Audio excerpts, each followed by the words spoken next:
असली हकदार कौन? Short story of monkey and tortoise. एक जंगल में बहुत से जानवर रहते थे।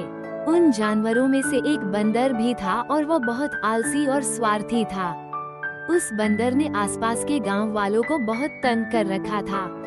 उस जंगल के पास एक नदी थी जिसमें एक कछुआ भी रहता था जो बहुत मेहनती था। एक दिन कछुए ने मधुमक्खियां के काम में उनकी सहायता की। वे अपने छत्ते को छोड़कर दूसरी जगह जा रही थी।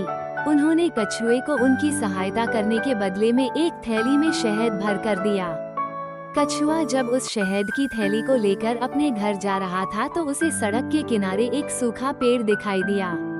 उसी समय कछुए को एक विचार आया, क्यों न मैं कुछ सूखी लकड़ियां ले लूं और घर जाकर उस पर पुलाव बनाकर शहद के साथ खाऊंगा। कछुए ने थोड़ी सी लकड़ियां लाकर रख दी। जैसे ही वो दूसरी बार लकड़ियां लेने के लिए गया और वापस आके देखा तो उसकी थैली को बंदर लेकर बैठा हुआ था। बंदर ने जैसे ही कछुए को देखा वो बोला, कछुए भाई, ये देखो आज का दिन मेरे लिए कितना अच्छा है, मुझे ये शहद की थैली यहाँ मिली। कछुआ बोले, ये शहद की थैली तो मेरी है, मुझे वापस कर दो, मैं लकड़ियाँ लेने गया था।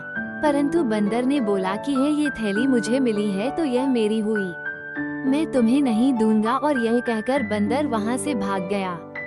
उसके अगले दिन सड़क के किनारे एक पेड़ के पास बंदर बैठा हुआ था और उसकी लंबी पूंछ सड़क के बीचों बीच पड़ी हुई थी। तभी कछुआ वहाँ से जा रहा होता है और सड़क पर पड़ी उसे बंदर की पूंछ को अपने दांतों से काट लेता है।